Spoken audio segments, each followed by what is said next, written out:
Hi, everyone. I want to spend a few minutes this afternoon reflecting with you on what is the start of the last year of my first decade of life. And if you could care less reflection, now's the time to hit pause or stop.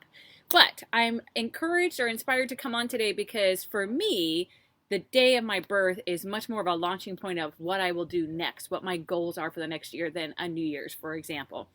And today I turn 49. So one more year until I hit the half century mark and can celebrate a full half century, first half century of life. And I say first half century because it's important to note that it's only my first half century. It's my expectation that I'll live at least a second half century. So thanks to those of you who are jumping on live.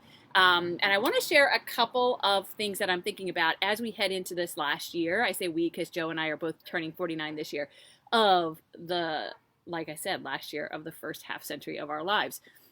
And one of the things that we've been doing here in the month of February, I've actually mentioned it on a couple other videos, is leading a more plant-based lifestyle. And that was prompted from my Fast Away community because in that community we're doing a plant-based month, mostly just to better educate ourselves about the benefits of plant-based living and also to give it a try, right, at our own pace. So we are not hardcore people.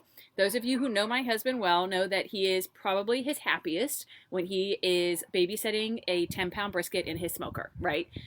So there, we are absolutely, or we have been heretofore, certainly meat eaters, if you will. All kinds of oh, Yolanda, you're my favorite.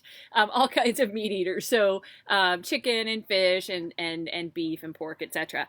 And we are not hardcore people. We're not people who are going to go from that lifestyle to all of a sudden doing something drastically different without A, doing our own research, and B, a nice transition period. I think setting the big goal of, oh, we're immediately going to do something is what often derails us, right? Because we tend to go, well, I missed it today, therefore I failed, therefore I'm going to revert back to whatever I've been doing. So we've been doing our research, and this is our first full week of a more plant-based diet. And for me, what that has meant is 2 days this week I had fish, but the rest of the week I have had only plant-based meals. The benefit in our Fast Away community is we have a vegan meal plan, so I haven't had to go do a lot of research, dig up a lot of recipes. I haven't had to do the hard work, quite frankly, on my own. It's been done for me. But we are starting to do our research because here's the crazy thing. In just a week, I feel two significant differences. First, I have more energy, which I already had, right? Living the healthy lifestyle I live, I already have more energy. But even more so, I don't feel in a slump after meal times.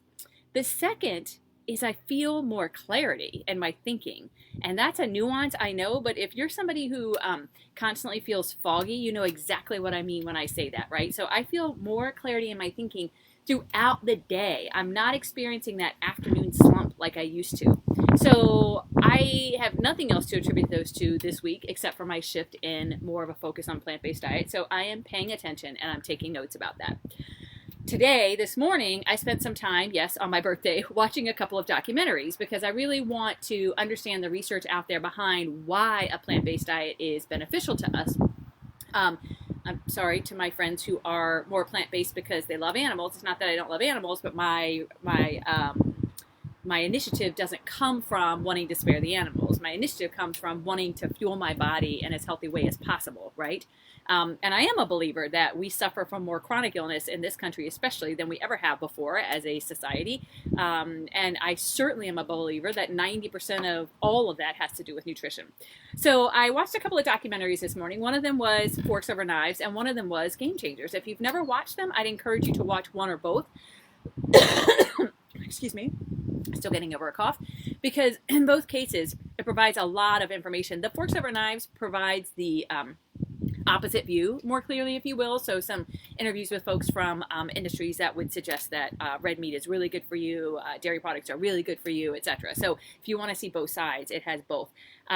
But for a lot of it, it really reinforced for me that I am absolutely beginning to believe that a plant-based diet is going to be better overall for our health. And so we are making the shift over the course of this month to something that could be permanent. I'm not predicting it 100% will be because, again, we're not hardcore kind of people who do things like this with finality, but more of we're going to slowly kind of make our way. Honestly, for me, giving up meat won't be as hard as giving up cheese. Cheese is probably my favorite food, and pretty much any form. And so, but I'm interested in trying. Can I try some vegan cheeses? Are they good? Or do I just have a preconception that they would be disgusting and therefore I've never had them? So anyway, that is one of my drivers now then into this new year for me as I turn 49. And that is going to be focusing more on a plant-based diet. In the end, that could look like eating all plant-based during the week, but having other meat-based products or on the weekends. We'll see. I don't know. And to the extent that you care, I'll keep you posted. The second thing, and I'm saying it live now because it will hold me accountable, is that I've been toying with this idea of a podcast. And like most people, probably, I had the similar thinking patterns of, well, who the heck am I to do that? And who in the world would listen to me? But becoming a faster weight coach a year ago led me to these live videos, right? It had never occurred to me to do live videos on social media until the faster weight came along. And in December, when I had my year coach anniversary, I also had the epiphany that maybe the faster way journey was leading me to something else. And so I've made the decision I'm going to go ahead and start a podcast. Maybe one person's going to listen. Maybe 100 people are going to listen. Maybe it's going to be something that is worthwhile to continue. Maybe it won't. We'll see. But next week is going to be the very first, I've given myself the absolute deadline of February 15th, but the very first episodes. And my podcast is going to be called Somebody Asked Me.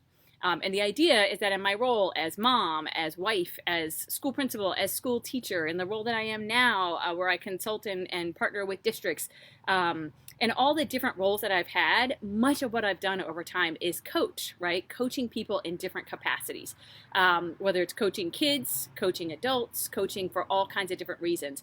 And so I'm going to take all of that experience and I'm going to use it in a way that hopefully will be of interest and beneficial to people.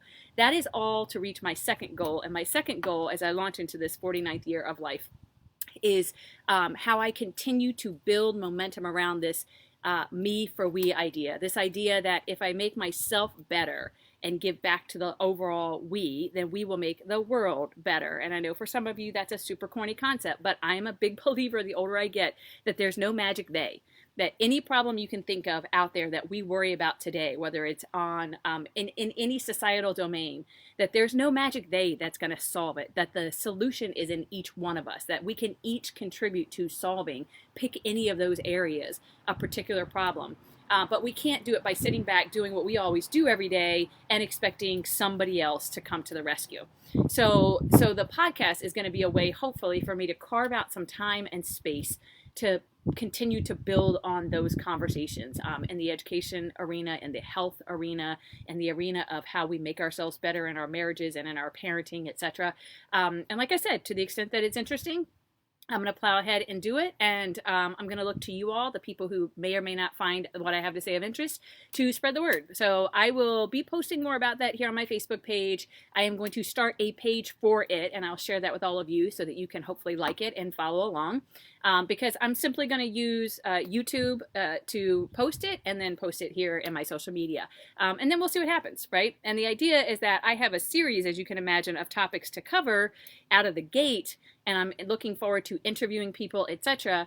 And that then the ongoing topics would be created by you all, right? Other people who in my current time have asked me about different topics and asked my thoughts and advice on a variety of things. So putting this out there via this live video to hold myself accountable to myself and now to you all, and really looking forward to spending the next year between now and the time I turn 50 growing in the two ways that I've outlined here. So thanks to all of you who logged on and push play and join my live video. I always appreciate that. You guys are the best. And I will look forward to posting some more about those two ideas, sharing some more how I grow along them, and always looking forward to your feedback and your thoughts. So thanks, everybody. Have a great weekend.